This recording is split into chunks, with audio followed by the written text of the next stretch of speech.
Listen up or run for cover. Dropping knowledge from the people who have it to the people who need it. The real Robin Bradley Bombs is dropping.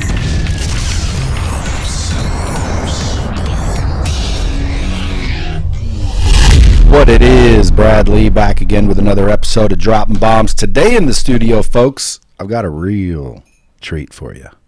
Stephen Brundage. Folks, if you haven't heard of him, Stephen Brundage is a magician, artist, basketball player, and speaker. You probably know him from America's Got Talent. However, Stephen Brundage first garnered international attention when his YouTube video, Magician Gets Out of Speeding Ticket, went viral, and he was invited on Good Morning America, The Today Show, Steve Harvey, Penn and Teller, right? It keeps going. All these different TV shows wanted him to come on there. And, when he was on America's Got Talent, finalist, right? Semifinalist. But he wowed the world with your Rubiks Cube magic. So you're a magician. You got Rubiks Cube. You do Rubiks Cube art. You did the thing with Kobe Bryant that got 300 million views, basically making a portrait of Kobe out of Rubik's Cubes. Yeah, no, it took like 30 hours to do. So, now he's redirected his focus into consulting, where he travels out all over the world as a magician, right? As a magician. Advising the most influential people on earth. Correct? I would say so, yeah. So, and by the way, if you look at the history of magicians, they were always counseling kings. That for a long time before recorded history, we were just advising kings and queens, Like Merlin. Essentially, yeah. Are all magicians traced back to Merlin? I have no idea. It's one of the things where you don't really know. Magicians keep their secrets, so I don't even know most magic secrets. I'm pretty ignorant. Was Merlin real? I have no idea. Was he? Was he? I don't know. I'm always wondering, is Merlin real? I know he's real on that show, Game of Thrones. Oh, yeah. No, you watch Game of Thrones? I do. It's one of my favorite shows. Yeah, and by the way, if you can look on video, you see how young he looks, but dude's like 29, right? Yep. 29, traveling the world, advising the most influential people on earth. What are you advising him on? Magic? Mostly on integrity. For me, it's more just the TikTokers and YouTubers, these people that are rising up and they have all this attention. I just want to make sure that they're steering towards the right things. It's one of those things where if they're not careful, they could go into the wrong paths really easily. Because of the fame and fortune and attention they're getting? Yep. Money changes a lot of people. It certainly does. Or it can. It changes most people. I've never seen a person that wasn't changed by money. Really? Mm-hmm. I find money just amplifies. Doesn't change. I think it depends. If you're a dick with money, you're a dick without money. It depends where the money comes from. If the money has attachments to the wrong people, those people influence you.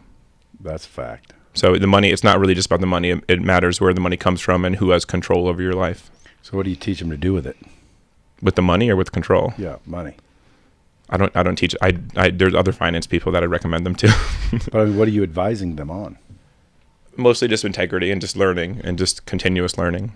It's mostly just teaching them that, their past doesn't have to affect their future. Where'd you grow up? I grew up in Brooklyn, but then I moved to Amsterdam, New York as a little kid. So you say yesterday you were Puerto Rican mm-hmm. by like your heritage, mm-hmm. the whole family? My mom's side is Puerto Rican. My dad's side is English, Wales, Northern Europe. So you're just half Puerto Rican. Yeah. But you find that tradition very intriguing. Yeah, most people don't really know the history of Puerto Rico. Very few people have studied what Columbus actually said about Puerto Rican people, the natives. And if you just go to do a little bit of research, there's some Wikipedia articles. Just spend 2 hours reading them, and you'll be your mind will be blown away a little bit. Why? I'll let people do that on research. It's just what he says about the native people of Puerto Rico, the fact that we were the kindest and most gentle people in all the world. I find that kind of powerful. And that's what he wrote back to the Queen of Spain. Oh, yeah? Yeah. He said, I found the most sweetest people on earth. Mm-hmm. They were the Puerto Ricans. Mm-hmm. That's where you get tax-free. I like them already. Hey. They're going to save you guys a lot of money. So the tricks that you do, because again, you do tricks and magic, but you also do Rubik's Cube. Like I could screw up a Rubik's Cube and you could put it back together pretty quickly, yeah? Yeah, I mean, for me, magic was always less about the tricks and more about skill. So for me, I'm the type of person where, like, so David Blaine does the same thing where he'll invest a year or two in just his life working on one trick and other tricks, and he's all these people that help him, but then he just releases a special, and it's the best special released in the world. And then you have people like David Copperfield back in the day. He would spend thousands of hours, tens of thousands of hours just on 1 hour-long show. And that's why he's the greatest magician of all time. And I've kind of done that, except like my hour-long magic show, I've done it for 7 years. Maybe even longer than that, 8-9 years, and I've never released my magic show. I've been working on a special that I've put in 7 years of practice, and I probably put 20 or 30, 40,000 hours in it, and it's still not ready. So is it mind-boggling? No, it's just some tricks. But it's the way they're framed and structured. So what'd you do on America's Got Talent? Most Wanted? I did Rubik's Cube magic. So I wasn't, the way that America's Got Talent works is I can't say too much about the behind the scenes because they're really good people. The executive producers, the producers on the show, they're amazing people. They really highlight talent. And for me, I didn't have enough knowledge to kind of do my own thing, but they helped me curate what I was doing. So I kind of stayed with the Rubik's Cube magic, and they had a good reason that I did Rubik's Cube magic because it made me look great. You know, if I wanted to venture off the card trick, everyone has done a card trick on the show. No one cares about card tricks. So I kind of stayed in my lane with the Rubik's Cube magic. I still do that, and I still do a million other magic tricks. But for me, kind of staying in what my specialty is kind of allows me to just be more well-known for that. What's your best trick, you think? That I've done or that I've done to the public? Yeah, that you know to do. Oh, so my best tricks, I don't even tell people I do them. I do them sporadically. Like my best trick that I've ever done, I've probably only done it 3 or 4 times, but I make sure it's for the right person and the most special. You know, it's a trick where there's one trick where I only will do it with just you in the room. So no one's going to be here, no cameras, no nothing. It's a trick just meant for you. And I've done that trick probably 7 or 8 times for my closest friends, and that's something that's special to me. There's other tricks that I do all the time because people have seen them and people copy and steal. So the way the magicians work. Other magicians? Oh, yeah. So I posted a video of me doing magic on the street, and it went pretty well. And I had a magician message me, said, "This is so good, it's good enough to steal." And then lo and behold, when I started doing magic on TV and shows, all of a sudden I see another person doing like Europe's Got Talent or something, and he took my Rubik's Cube act verbatim with the stupid jokes involved. My jokes were dumb, like the pattern wasn't even good. And he took everything and ripped it copy-paste. There was no originality. He didn't even try to change it at all. And for me, that was a little bit sad. Are you able to instantly make friends with magic? I would say so. I mean, it's not even magic. You could make a friend with anybody. You just have to smile at them and talk with some genuineness. So how did you get into magic? When I was 6 years old, my mom bought me a book. And it was just a magic book that taught how to do magic. And I started studying and practicing. And then my mom was always just really, she helped me. My dad bought me my first Rubik's Cube at Walmart. I started learning how to do Rubik's Cube. My mom bought me the Book of Why. And it always just taught you how to ask questions. And so as parents, they were loving and they were caring. And they just gave me everything that I needed. They gave me all the tools that I needed to succeed. So for me, magic was just one of the thousands of tools that I used. So for me, I was wakeboarding, rock climbing, football, basketball, every sport. I did soccer. So for me, my parents just allowed me to just play as a kid, like most kids should. And so show me, do you want to see it? Well, explain Rubik's Cube magic. I could show it to you. All right, show it to me. Do you want to mix it up first? Sure. Okay, I'll toss it to you. You can catch it. Nice catch. Just screw it up? Ideally, but don't break it. Because a lot of times, if you go too fast, it will break apart. Well, it's certainly smooth. I do lube them. Yeah, this is a very smooth cube. You have smooth cubes. It's custom made for me. That's like, I think, $100 or $50 Rubik's Cube. Really? Yeah. Is it just so it can be smooth so you can do the... So it's not... So I'm what you this call... This is what the pros do. So I'm what you call a purist in magic. Ready? So as a purist in magic, I don't like tricks. I don't like silly little tricks. If I could do something with a normal deck of cards or with a normal Rubik's Cube, I could do everything that someone does with the trick Rubik's Cube that I could do with the real Rubik's Cube. You just have to spend 20,000 hours learning it. And that's what I like about magic. For me, magic's not about using a little flap or a trick. It's about just getting all the knowledge in the world and applying it to just one little trick. So I basically take tens of thousands of hours and I do a 2-minute magic show with it. So we'll start with the challenge. How fast should I solve the Rubik's Cube? 30 seconds. Only 30 seconds? Yeah. Okay. We'll try for 30 seconds. When I say go, your job is to count to 30 for me. Ready, set, and go. 1, 2, 3, 4, 5, 6, 7, 8, 9. A little faster. 10, 11, 12, 13, 14, 15, 16, 17, 18, 19, 20, 21, 22, 23, 24, 25, 26, 27, 28, 29, 30. Exactly 30 seconds. Damn, that's pretty good. All right. You should have said 5 seconds. Could you have done it in 5? Yeah. Why didn't you do it in 5? Because you didn't ask. As a magician, basically, or just with knowledge in general, if you don't ask, you'll never get it. Hey, that's correct. What was that? What just happened? That's a bomb. That means people need to listen up that are out there in the bomb squad. People always ask, what would you do if you went back and told your 18-year-old self? I say all the time, I would seek information sooner. Mm-hmm. Like, I didn't start literally understanding that people had the answers till I was about 45. Mm-hmm. How old are you now? Are you 51. You look like you're 45. Well, thank you. See, you should have said 35 out of the 35. I'm not going to lie to you. That's not. I know, but I should have said 5 seconds. You should have said 35. Hey. But that's the first thing that I tell people is like seek information daily on a regular basis. You know why? Because if you want to change what you're getting, you have to change what you're doing. Mm-hmm. In order to change what you're doing, you have to change what you believe. Because the reason you do what you do and choose what you choose is because you believe what you believe. Whether right or wrong, it's why you do what you do and say what you say and act the way you act. It's all based on your beliefs, false or, positive. It's still a belief. So the way you change your mind is you seek new information. Absolutely. I had learning right when I was a kid, and I kept on doing things where I got onto these TV shows, and then I had months of, I call it like a comatose state, where I didn't do anything because the world said, you're doing something wrong, Steven. And I kind of just stopped. Like I started doing art pieces. I built the Nipsey Hussle piece on the street, and I had all these visions. I was like, I'm going to go to the street and just build a big mural of Kobe. And you could see it from the sky or from a tall building. And my family was like, or different people, not just my family. It's everyone saying, oh, that sounds like a crazy idea. And I thought, oh, no, it's simple. You just go to the street, you build the Rubik's Cube piece. And they said, oh, it's too big, it's too crazy. And I stopped doing it for a year. I stopped doing art. And my family would ask me like, hey, how's the art going? And I'm like, just didn't do it.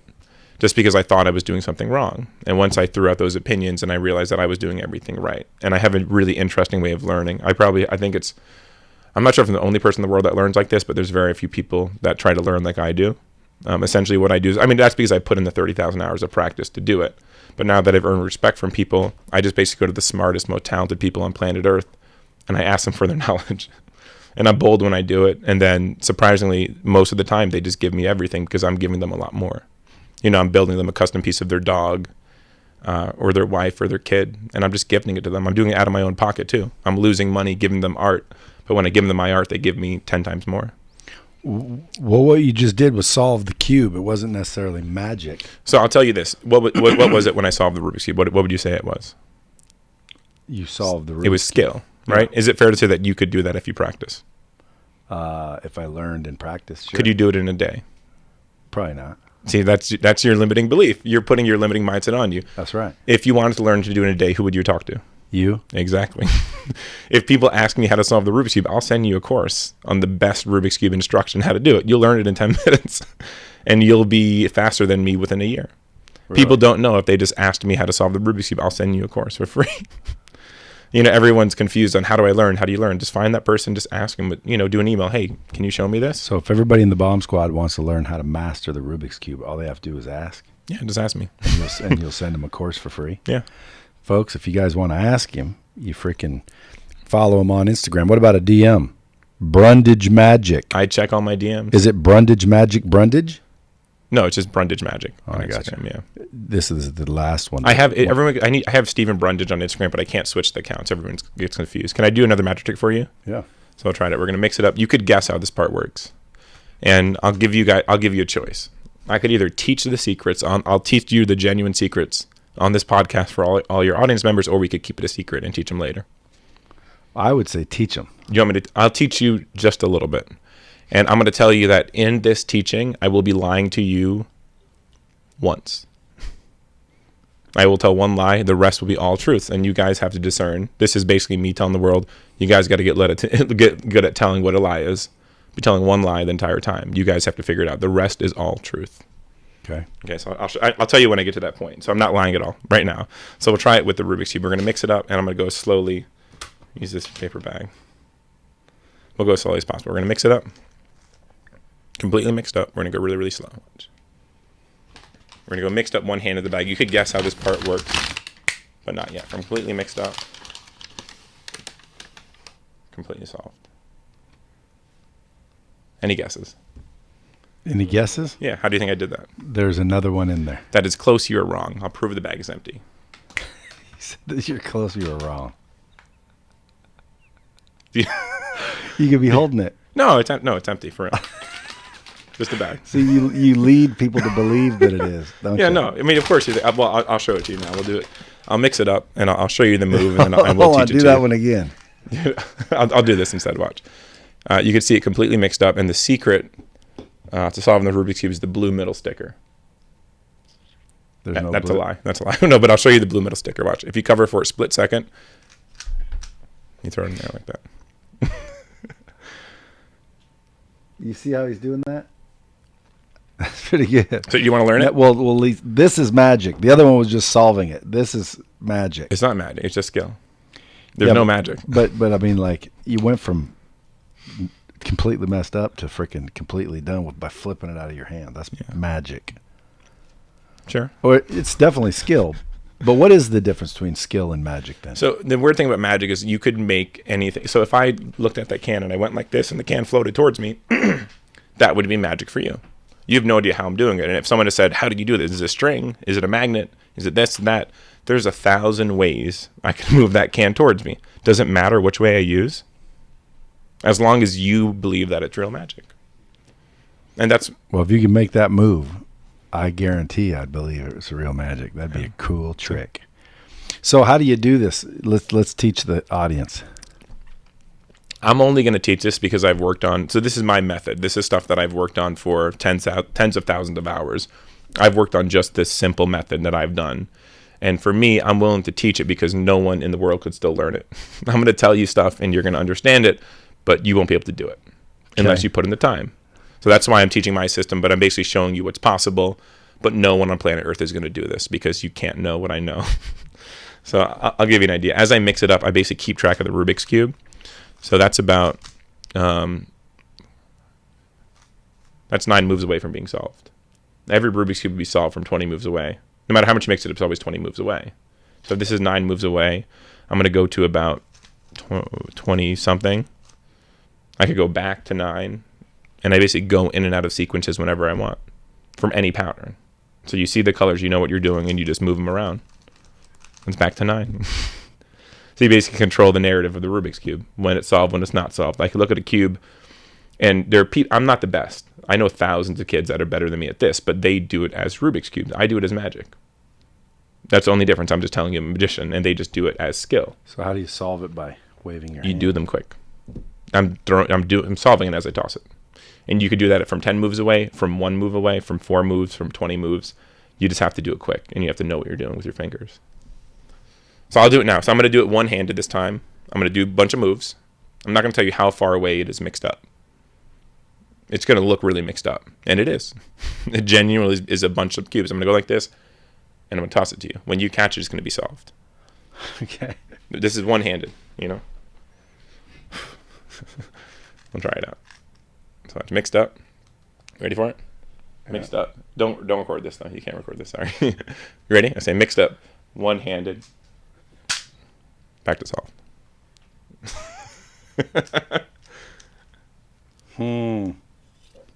Hold it up so they can see it too. Okay, you see it. Yeah. So that's just the skill part. And the only, you know what the only lie that I told? I was gonna lie a different time, but the only lie that I told. What? Was that I couldn't record it. No, I didn't want you to record it. I don't want stuff. Do you know the only lie that I told you that entire time? What? Was the 9 blue moves away? Nope, that was true. It was the blue metal sticker. I told you when I lied. So how long did it take you? You say tens of thousands of hours. What age to what age? I don't know. So as far as I think about magic a little bit differently. I've taken every experience. So everyone says like I'm inspired by movies and this. I've taken every experience that's ever impacted me and I apply it towards my magic in life. So for me, everything has been education. All the pain, the hurt, the suffering in my life is all education. The knowledge. In the past couple of years, I've been able to talk to some of the most amazing humans on planet Earth, but I've never asked them for anything. I was just hung around them and did magic and just looked around and I just observed for years and years. And then finally, I just started asking them. I started giving them first. I didn't ask anything. I started to add value to their life. The moment that I started adding value to these people's lives, they gave me everything. And it was really weird. Like I said, some of these friends, there's like this entrepreneur circle, in Los Angeles of all these young, hungry entrepreneurs that are doing amazing things. And it was so weird. I'm hanging around them. They started inviting me to their events for free. They normally cost money. I wasn't sure why. You have people come up and they're asking them real estate questions. You're asking all these questions. And I'm on FaceTime with their daughters teaching them magic. And I didn't really understand why. I was like, why are these people treating me differently? And I realized because they thought of me as they looked at me as I was special. Because I was giving them more I wasn't taking. Everyone always, they see someone worth $700 million or $1 billion. And when I get invited to their warehouse or on their private jet, I don't decline out of me being pompous. I just don't know that person. So why would I hop on the private jet when I don't know what private jet I'm hopping on? For me, the right private jet is my own or someone that I trust with my life. If I trust you with my life and I know you have integrity, I'll be on your private jet. And what, these people didn't? You didn't trust them? Oh, I do trust in my life. I had another meeting. It was just not the right time to fly to Puerto Rico or not the right time to go to this place, and I will know when the right time is because the world's going to say, the reason I'm in Vegas right now is go to Vegas. They just said it. You just heard something say it. I got an email. I was invited to Vegas. Funny. So what you say pain and suffering, what pain and suffering have you experienced? Most of the pain is my own. Most of the pain is my family and friends. Growing up where we grew up, there's a lot of pain, suicide attempts, multiple suicide attempts. And where at? In Amsterdam, New York? Like me as a little kid, my family. Yeah, but where'd you grow up? So I grew up after 11, was Amsterdam, New York. But it wasn't Amsterdam. It's just the culture of just as a people, a lot of Puerto Rican, we're in Hawaii, we're in Colorado, we're in upstate New York. We're in Puerto Rico itself, and we migrated after a hurricane, and we went to all these different areas, and we've been stuck, and we haven't been able to get wealth because we just give too much. And every single time someone comes in, they try to invest money. Everyone's like, let's bring money into the city. And we're just like, nope, we don't want your money. The money means nothing to us because we know that they're going to try to control us. And for us, it has to come from within. Like I looked at, if you go to Amsterdam, New York website and you see the proposals for rebuilding the city, they're a joke. They're proposals done by people stepping in saying, let's put money in the city, but the money's always not the right money. And the really cool part about Amsterdam, New York, there's a lot of young, hungry Puerto Ricans that are starting businesses, that are buying up, flipping properties. My dad has over 200 units in Amsterdam, New York, and he's just been flipping properties there, and he's waiting for the city to rise up, and he's patient. He hasn't given up. Well, he's got 200 units. He's been consistent. Hey, he had a lot of property in New York City, sold it, moved upstate. He could have bought in Saratoga, all these fancy, rich places. He bought in the most downtrodden area in upstate New York. Why? Because the city's going to have the most wealth in the future. He bought all these properties for almost nothing. And now he's going to be worth hundreds of millions just because he was smart. And, yeah. What's up with the basketball? In high school, I played a lot of basketball for my team. We had a team that was my Coach Bowman. He was one of the best coaches in upstate New York, in New York City, probably for high school in the country even.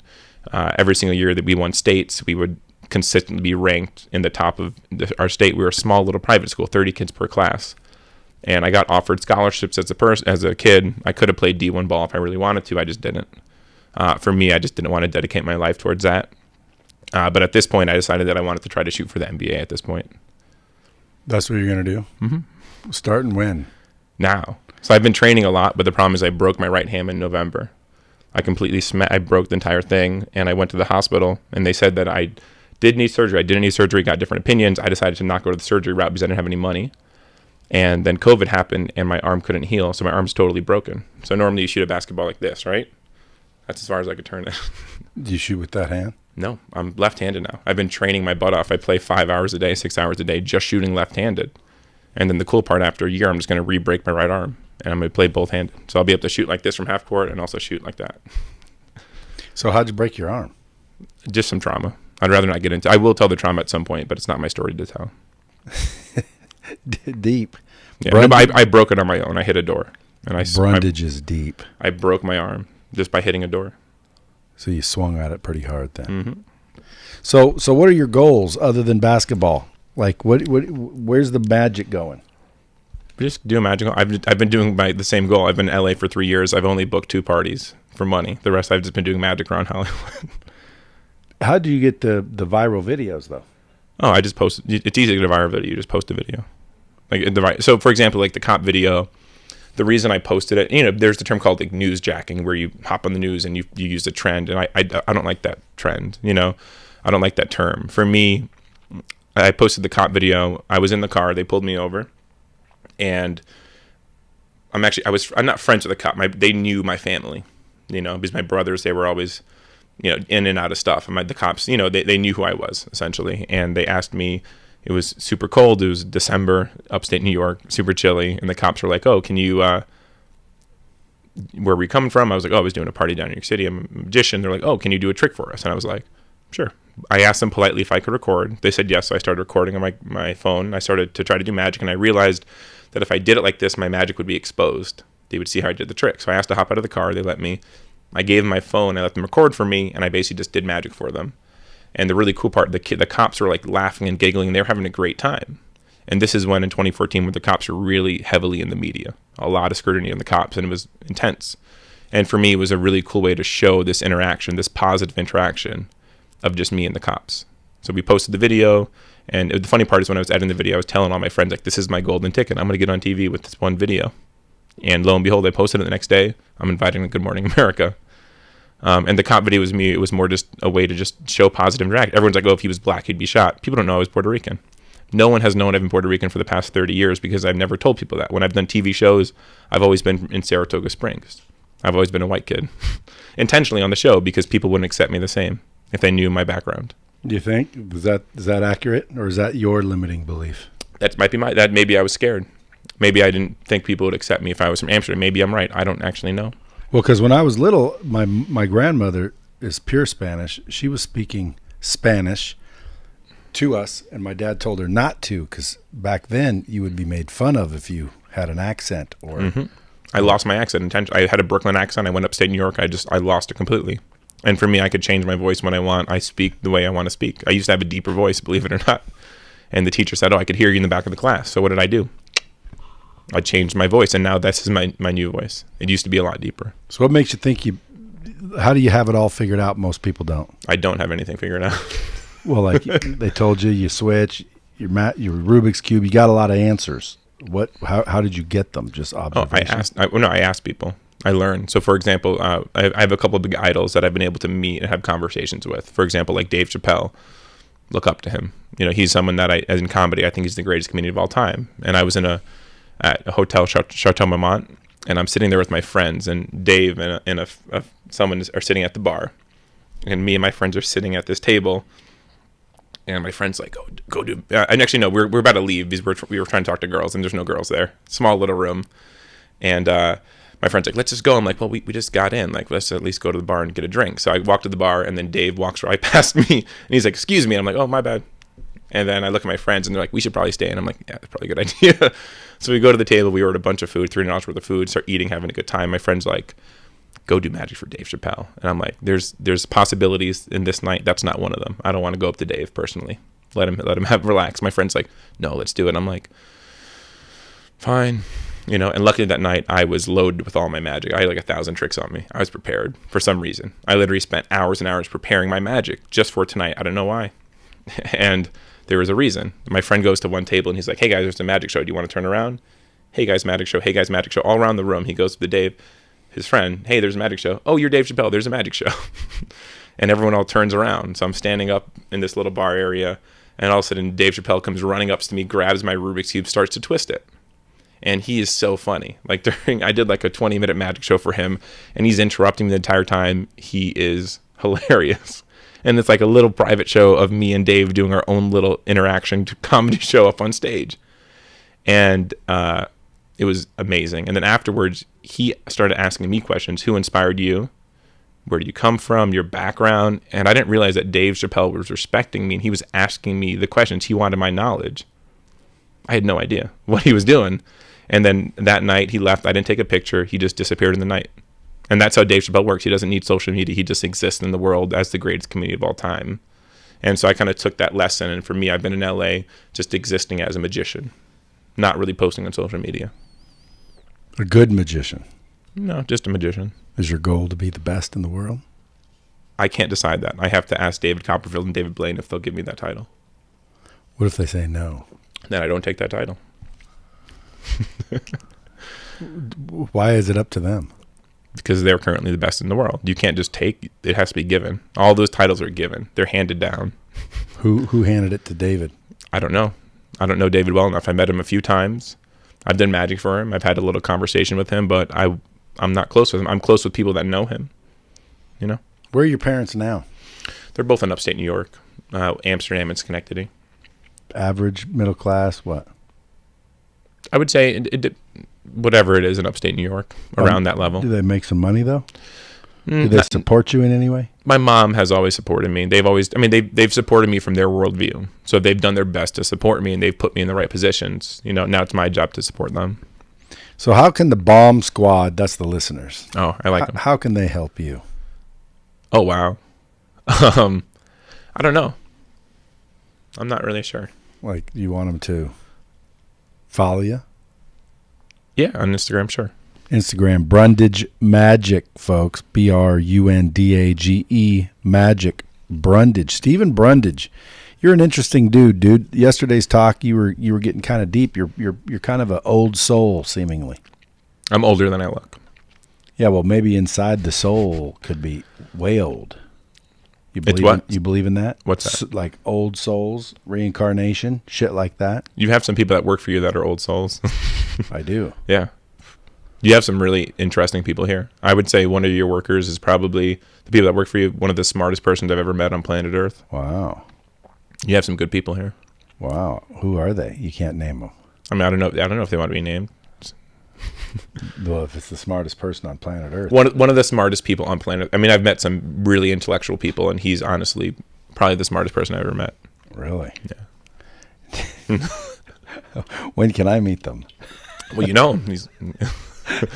Well, I know, but I want to know who it is so I can be like, oh, wow. You probably know. Maybe I haven't taken. I think you have an idea. Maybe I haven't taken the time to say, what's going on with your life? You might know who it is.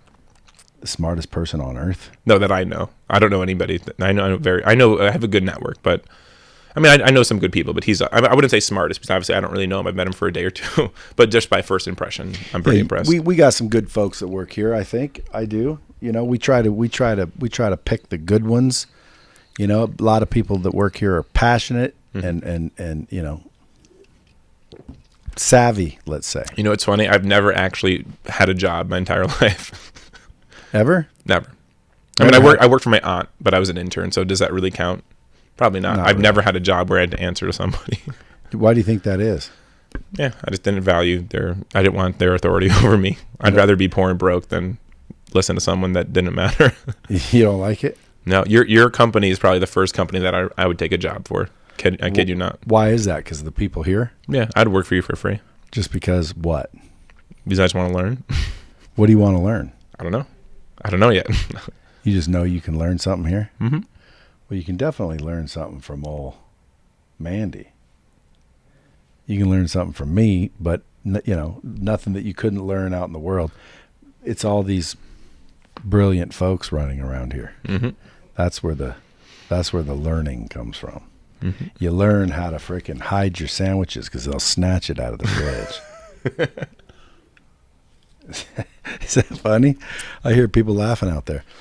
All right, buddy. Well, listen, man, I do appreciate you sticking around because, again, yesterday you were out of here and I said, stick around. Let's do a bomb. Let's drop some bombs. I sensed you were like an old soul, Like you had a lot of good, solid, quality information. You were about ethics and integrity, as am I. I think integrity is the number. I did my 6 core values. I wrote them out. And I looked up all the other core values. Integrity was number 1. My second was continuous learning. The rest I kind of have like fun, simplicity, whatever. Those aren't as meaningful as just those first 2. Well, I've got 12 here. They're literally required if you want to work here. You have to abide by them. You want to hear what they are? Number 1, we're ethical. That's number 1. Number 1, we work as a team. That's the number 1 thing. Okay, number 1, we keep our word. Okay, that is the absolute number 1 core value here. Number 1, we're excellent at what we do, or we don't do it. Because if you do something less than excellent, right, and we're charging people, well, then that wouldn't be ethical. Now we violated the number 1 rule. You're just trying to get the money. Question, what do you define as team? You know, we work together.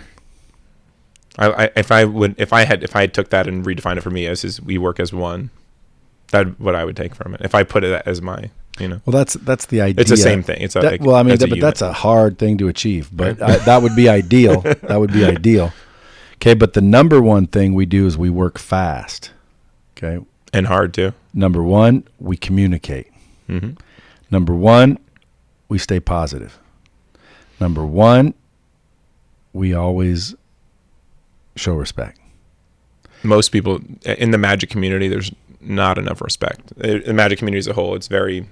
I'm trying to I want to use you guys to help reshape the magic community. Well, is it small or? It's massive. Number 1, we solve problems. That's the number 1 thing. Okay. And then the number 1 thing is we take ownership. Responsibility. That's right. And then the number 1 thing that we do is we seek constant improvement. And then, of course, the number 1 thing we do is we absolutely love our clients. Now, what do you think the number 1 thing is? They're all number 1. That's right. It's however you want to define it. They're all number 1. Why put something at number 2 when they all should be number 1? They are all number 1. I got that from Tim Grover. Wrote the book Relentless. Have you read it? Nope. You should read it. It was Kobe's coach. Okay. Strength coach. It, yeah. Personal. Tim Grover. Tim Grover. Yeah. I'm gonna write that down. Yeah, he's a good dude. I stole that from him. I said, he showed a list. They were all number 1. Did you steal him or you asked him for it? I said, why are those all number 1? He said, because they're all number 1. So when I wrote mine, I used it. I didn't steal it. I used it. By the way, when you get bestowed knowledge, it's yours. Okay. Now, maybe not in the magic world because there's the magic world is definitely like if I could make this disappear by going and you go, how do I do it? And I taught you, I wouldn't expect you to tell everybody. The magic world, there's not enough credit. I mean, in today's social media age, there's all these magicians that take and they take and they take and they take, and all they do is they take ideas and they don't credit, they don't respect magic. And for me, the fact that I know the magicians that I should respect, like when I bring you a magician that we work on our magic course together, they're going to be magicians who have the utmost respect for magic. And if you bring a magician that doesn't respect magic, I'm going to say, hey, Brad, that's not your guy. Well, just like comedians, right? Mm-hmm. I can't listen to you and then go take your shit and do it in my show. I mean, you can. Just you'll lose respect from the inner circle. There's an inner circle comedians. There's an inner circle, and if you're not, and there's levels of circles. There's magic circles. I'm not even in the inner circle of magic. There's probably 1,000 circles of magic that are all deeper than mine. But I have now created my own inner circle of magic, and I have the magicians that I deem to be the most worthy magicians that I know. Do you know of any others? What, the circles? Yeah, like who's the best magician in the world? You're saying David Blaine and David Copperfield. Those are the best known magicians, yeah. Isn't that an opinion? Every list is made up. You go to every top 10 list, whether they're paid for, whether you could buy a spot on the list or you choose to be in the list. Like the Forbes list, like, a lot of people say, I don't want to be in the list. If Kim and Kanye was like, I don't want to be in the list, they're not on the list. Because why would you exploit them like that? And there's a lot of lists here's the thing. I can make a website, magicians.com, relatively easily. I can get that website up to be the most looked upon magic website in the world. The inner secrets of magic, whatever you want to do, some baloney. I just have some of my friends, I have Logan Paul. Hey, Logan, can you post this? Great, bam, done. And at that point, I can name the top 10 magicians on planet Earth, and I can put my name at number 1 list. It's a baloney list. Am I one of them? The magician? Yeah. I don't know. I'm a magician. Are you? You are a magician. You showed me a magic trick. I wouldn't put you as. It depends what list we're on. Like what kind of list? Best looking. The number one business magicians. Hey, there we go. Best looking magician on earth. Do you want me to put you on that list? Coolest. I don't know about that one. I'll give you best looking, but not coolest. The smoothest. Who's smoother than me? I know a few of them. Who? Actually, David Blaine's pretty smooth. Eric Jones. Never heard of him. He must have made himself disappear. He's kind of smooth. I would say the smoothest. Chris Angel's pretty smooth too. I would say I would say the best magicians for me are. David Blaine is the person that inspired me the most. He's the person that I watched and I thought that was real magic. And he's someone that has integrity. I don't know him. Actually, I don't know if he's I've never met him personally, but it's something that when I study someone's work, I know that from what he posts, he definitely has integrity. It seems like. I don't know anything about his life. David Copperfield is smooth. How do I know? Because I used to date this girl who had a twin sister, and turns out old Dave accidentally diddled them both. I'm thinking, now, dude, that's smooth. If you can get both twins, it's I don't know any of that. Holy moly! Of course, I might not. Maybe Dave didn't want anybody to know this, but probably. It's already known because they had a big thing. Oh. But anyway, I just thought when I met this girl and he was telling me the whole David Copperfield story that he was smooth. Well, years prior, I went to a David Copperfield show. I forget where it was, the Aladdin or somewhere. Mm-hmm. And he would bring people up on stage. Mm-hmm. And I've been to the show 2 or 3 times because people come to town, they want to go see, shows. Mm-hmm. And all 3 times he's brought women on stage, and all 3 women were given his phone number for after the show. But that's any type of celebrity, any type of person. I know, but that's smooth. Like, I don't know. It's not. That's smooth. When you live in Hollywood, girls come up to you all the time. It doesn't. Yeah, well, they didn't go up to him. He gave each one. I know, but I'm saying smoothly. Yeah, but their phone number. It matters less and less. If you become a celebrity, it doesn't make a difference. There's no difference whether you have to be smooth or not. Girls will come your way. Just like old Trump was talking about. All you gotta do is what? Oh, I would say. You ain't even got to kiss him? Even as a guy, I've done locker room talk before. I've said stuff that if people found stuff that I said, they'd be like, oh, Steven's a disgusting pig. Nope. It's just context, place and time and context. I'm a different person than I used to be. Do you like Trump? I don't know him personally, so how can I like him? Well, do you like his, image? Everything is... I don't like saying stuff because everyone judge me as a person. For me, I would ask questions like, is Trump really who he is? I mean, Did your taxes get lowered? My tax situation is a nightmare. The IRS hates me or something. I can't get in contact with them. They've blocked me from talking to them, and I can't fix my taxes. Yeah, but that's a good thing. But now they're putting a tax lien on me. But I can't talk to them. They won't talk to you, and you won't talk to them. Dude, I'm trying to talk to them, and they put a tax lien on me. I've been trying to reach them for years. I can't get in hold with the IRS. Just don't pay it. They'll get a hold of you. Okay, but what if you start taking my stuff? They won't do that. Okay. No, they won't do that. They'll get a hold of you, bro. Eventually, they'll get a hold of you, and they'll be like, they'll send you letters. They'll say, hey, you better pay this, or we're going to attach shit. Mm-hmm. And then they get a hold of you. Oh, yeah. But as far as Trump, for me, I don't know him personally, so I can't really assess that. But as far as is what he's doing, like the way he gets the media, is that all crafted? Like the way that even you look at some of the stuff that he says or his motions and action, it's like, oh, he's mocking this person, he's mocking this. No, that's how he talks. He just talks silly. He talks silly intentionally. All the things he does, he has a reason for doing them. Everyone thinks he's an idiot. He's not an idiot. He's definitely not an idiot. Everyone when people say he's an idiot, I'm like, oh, you're not that smart, because no one gets there without being, and they think he's controlled or a puppet. No. You could tell who puppets are. Just watch them talk. And then look at if they seem nervous or controlled or tight, or they're looking around the room to make sure that they don't say the wrong thing. Those are puppets. And the thing is, it's not even, maybe they have handlers or maybe people are in control of them. A lot of people look at these Hollywood celebrities and they look at them as these people that are doing all these horrible things. I see the stuff that's being posted online about, oh, these celebrities are this. Just because you see someone with a picture of somebody else doesn't mean that they're evil. Just because you don't see them in a picture doesn't mean that they're not evil. I mean, and what is even evil? So it's one of the things when people see someone on a private jet, you're assuming because that person was a private jet that they're wrong or bad. where are you getting this knowledge? What do you actually know? And what are you just assuming? Because for me, if I hopped on the wrong private jet, guess what people would say about me? Perv. Oh, You're right? humping kids. If I'm on Jeffrey Epstein's private jet by accident, I'm now a pervert. Yep. I'm now an evil person because I'm in the logbooks. Oh, Stephen must have been on the island. What if I was on the island and I didn't even know? What if they kept me in a separate room?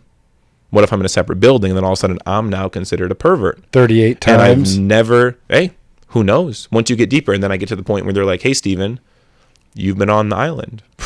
What do I do now? I have to go back. I'm a slave to other people's will by total accident. So everyone assumes these Hollywood celebrities are evil. I know a lot of these Hollywood celebrities. A lot of them are the most genuine people you've ever met, with more integrity than most people on planet Earth. Like Charlie Sheen. I don't know Charlie. Who do you know? I can't say. Hey, I don't, unless they want to be known. I have friends that I will say their name if they want me to tell their name, but I haven't asked them their permission. Beyonce wants you to. I've never met Beyonce. So Well, she always says, say my name, say my hey, name. Beyonce. She's the queen bee. Folks, listen, Stephen Brundage is a good dude. A good, solid, ethical dude. I can tell by talking to you. I think you have deep knowledge. I've made lots of mistakes, though. Well, sure, haven't we all? Yeah, but I'm definitely not. I mean, for me, it's like having integrity. I try to have integrity, but I'm still going to screw up in the future, too. We all are. And cancel culture, I think it's a good thing and a bad thing. I think cancel culture should be... I keep hearing that buzzword. What is cancel culture? It's whatever people want to interpret it as. But for me, when I see people canceling people, and when you see Justin Bieber drop some receipts, he drops some bombs. He defends himself. And for me, when people do anonymous cancel, if you I don't even know what that is, though. What are you talking you about? post on Twitter an anonymous account saying Justin Bieber did this to me, and then all of a sudden he's canceled. And I Canceled by who? an anonymous person, a little kid, anyone tries to cancel anybody nowadays, and the entire Cancel world. mean ignore? No, they try to ruin their career. Like no one will ever book Steven for a magic show because Steven did this. He was on Epstein's island. Whatever. But for me, I've been collecting receipts. I have thousands of receipts. I have my calendar. If you said I was somewhere that I'm not, I will drop receipts. I will leak my entire email. I will leak every email. I have 10,000 emails. I'll leak all my email to everybody. You'll know everything I've ever done, every wrong thing. Judge me. Rip me apart. Go for it.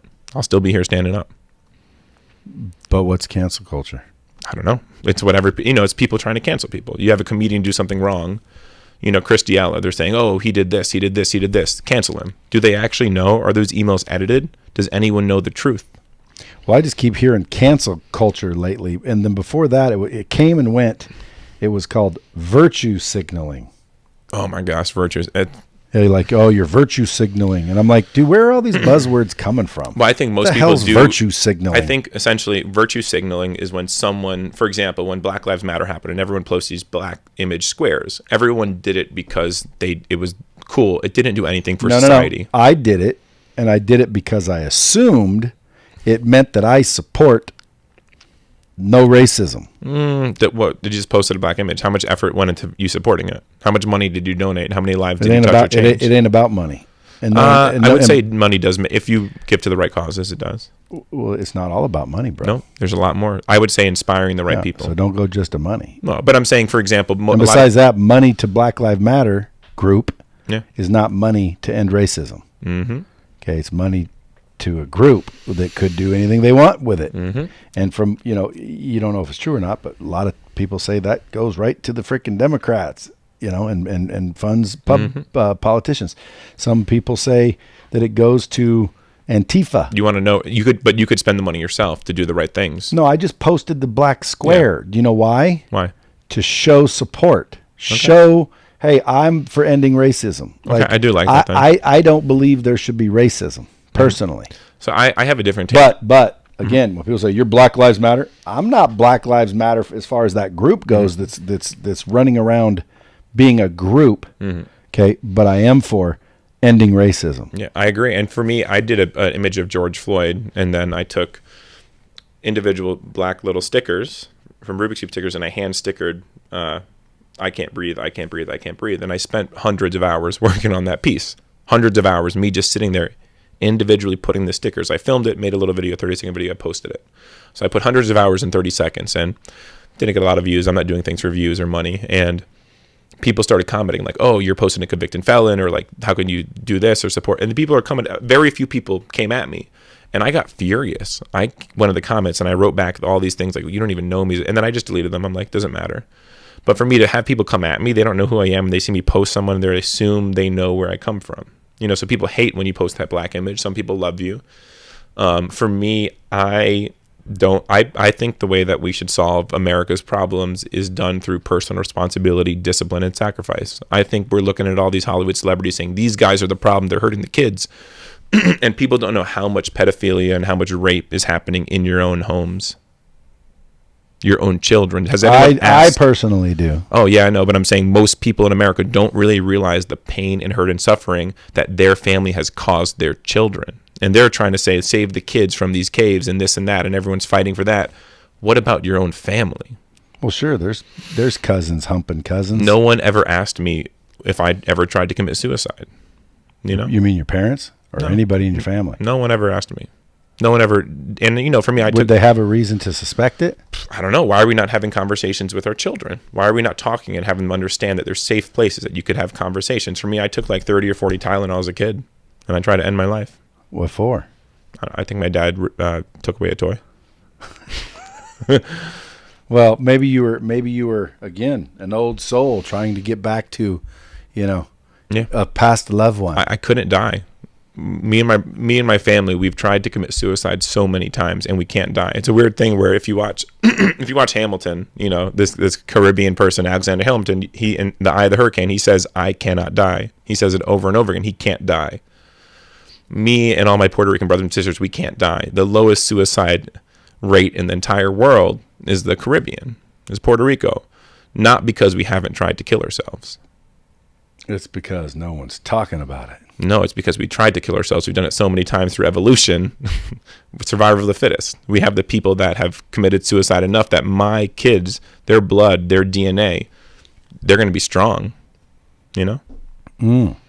Well, again, I haven't been to Puerto Rico, so I don't know. I don't know. I'm learning all the time. But for me, it feels, what I'm saying feels, that's my own truth. Maybe there's more to it. Well, I'm going to go down there and find out, because if I sell this company in 3 to 5 years, I'm going to need a tax shelter. Well, it's one of the things where when I'm rebuilding Puerto Rico with my Puerto Rican friends and family, we have to make sure the right people there are investing. For us, like when someone comes to Amsterdam, New York, no one's going to be putting money in Amsterdam, New York who's not a good person. And I don't want people to buy up our property. I want you guys to rent out our property. Can you speak Spanish? A little bit. I forgot most of it. Is there a Puerto Rican? Is there a what? Puerto Rican. A Puerto Rican language? Yeah. We have an ancient language. Is it speaking Puerto Rican? No. Or Puerto Rican speak Spanish? I don't know much about the native language, but I want to learn it. There's very few people on planet Earth that actually know the language. It might be a handful, like less than 10. I don't know. There might be hundreds in a little group. Have you done a little research on Puerto Ricans? Mm-hmm. I've done a lot. Just as soon as you found out you were, or you always knew you were? I started doing research maybe a month ago. Just a month? Yeah. Damn, dude. You could find out a lot. Just Google, buy books. There's all these. I emailed, the University of Puerto Rico professor of biology. There's a National Museum of Puerto Rico in Chicago. Emailed them. I want to get a private tour. Let's go do the research. Go there. It's like, and instead of me spending thousands of hours researching, why not just go get a private tour? How do you make money? I don't know. My income dropped to zero, so I was on track to do millions of dollars this year, and I went to zero. How does that make you feel? At first, it was pretty debilitating, the fact that I was on track. I did a Kobe piece. There's a thing called the Hot List, or catering source, in Vegas. Have you heard of that? It's a big conference for event planners. So I'm on stage. I built an art piece. I did a magic trick in front of 5,000 event bookers, people who book events. You get money for this stuff. Did it. Everyone came. I got my business card. I was on track probably to do millions of dollars this year, easily. Just touring the world, charging $20,000, $50,000, $100,000 just to build a little art piece on stage. COVID happened. 3 days later, when everything shut down, my income dropped to zero. I wasn't diversified. So for me, I've made no money for so long. For the last 4 months, I've made no money. And the problem is every single time I get a show or do a little bit of money, I've just paid my team. So my net worth is zero. I have negative money. And every single time, if you gave me $5,000 right now, I would pay everybody else who's working for me. And I would stay broke. I'm getting a little emotional. Can I get a soda? Is that okay? Well, we're about wrapping it up, dude. This is going to be the longest one in the history of the world. How long is this? How long have we been here for? 54 minutes. Hey, nice. The reason I started laughing is because, again, dude, I tell people you want to get rich, stay broke. I've done the same thing where when I started this company, we didn't really have any money. Mm-hmm. So I'd get $10,000 a month coming in, and then I would take it and I'd go hire somebody to help me get back to 10,000. That's a bomb right there. And then I'd grab it and I'd go hire somebody else. So I grew, but I just stayed broke. Yeah. I gave all the money to people to help build it up. Then when it started doing well, everyone's like, "How'd you do it?" Mm-hmm. Well, I didn't take all the money and go get nice shit. Mm-hmm. I stayed broke. I'm so broke right now. It's like the amount of debt and the problem I'm like catch-22 is I went to the banks and I've talked to banks. And I'm like, "Hey guys, can I get a loan for $100,000?" They're primed already. Like, "Oh my God, your ideas are great." I've gone to trying to get business loans. Like, yeah, we could. They'll probably give me a few $1 million capital investment, right? And my credit sucks, and I can't rebuild my credit without a little bit of cash influx. So I'm kind of stuck in this moment where I could have my platinum card back, 300,000 points, my credit limit back, what I used to have, but I can't since I don't have the capital, I don't have the means, and I'm just stuck, and I'm fighting, and everyone's like, take the wealth, and I've been trying to do deals with the NHL and these big people, and someone offered me like a lot of money just to make a video of my art. So 5 figures to get a video of my art done. And I wanted to take the deal, but then COVID happened and things get pushed back. So now they're focused on just making sure professional sports even happen. And now the deal gets pushed back. So the money I've been trying to take, and it just keeps on being pushed back and pushed back. Well, you got an F-type downstairs. I got that years ago. The car's worth nothing, depreciated. I'll buy it. How much you want for it? Give me a number and I'll give it to you right now. But I owe more on it than what it's worth, and the bank actually owns it. So yeah, I don't want it there. They're pretty slick, though. Well, listen, Bomb Squad, if you guys want to follow this dude, he does kick-ass magic, drops it on social media now and again. He doesn't reveal No, so can I tell you what I'm gearing up? I have collaboration set up with the biggest people on planet Earth. Go. That's, like the biggest TikTok, like look at the top 10 TikTok stars. What was it, speedcubeshop.com? No, that's where you could buy Rubiks Cubes. Use the code Steven and go buy some Rubiks Cubes from that shop. If you really want to support me, everybody, if you want a Rubiks Cube, go to that shop and buy a Rubik's Cube. And if everyone who bought a Rubik's Cube today, who watched this, bought a Rubik's Cube, you would change my life in a day. See, there you go, Bomb Squad. Help this dude out. Go to speedcubeshop.com, code Steven, STEVEN, or just follow him on Instagram. Yeah, and then what do you say you're getting ready to do? Oh, so I've been gifting art to the most powerful, influential people on planet Earth. So that works though. Some of the people who have my art, I'm blown away. I've had conversations with some of the people just because I've given them my art. And essentially what I'm gearing up is now if you go to the top 10 TikTok the TikTok people on planet Earth, look at that list. There's probably 5 or 6 people who I'm going to collaborate with, who I'm setting up collabs with. And they're like, let's do a video. And you know what I've told them? Not yet. I'm still giving them art. They're like, let's do a video of the art. I'm like, this is just a small gift. And I'm doing something much bigger. I'm doing a collaboration. I'm launching my YouTube channel. Except when I launch, it's going to be collaboration with the biggest star in the world, celebrities, athletes, fighters, and I'm gearing that up. So when I launch my YouTube channel, I want to be the quickest growing YouTube channel in the history of the world, potentially. You almost said that like, of the world? And everyone says like, oh, you haven't done it yet. Well, I'm getting ready to launch. Like, do you have a channel they can follow? Yeah, I have it's just Stephen Brundage. I have a YouTube channel, but I don't really post. I post like little things here and there. I've never tried to become a YouTuber. I've never tried to post on social media. For me, it's because I never found the reason to post. Folks, help this young fellow out. This old soul. Dude, appreciate you sticking around for this. Thank you. And I wish you nothing but the best. Next time you're in town, swing by. I want to have you catch up. Let's catch up and see what happened to Stephen Brundage. Oh, yeah. Maybe he's a NBA star. Maybe you're. I'm training with some NBA players now. Yeah, or maybe the YouTube channel's smash, and now you're a TikToker. I don't want to be a TikToker. Why? I don't trust TikTok. Why? China. I don't know enough. How can you trust something you don't know? It's China. I don't even trust Instagram and Facebook. You don't? No, I trust Apple and American Express. Those are 2 companies I trust. You trust Apple? Yeah. And American Express. Yep. Folks, share this out. Until next time, keep it real.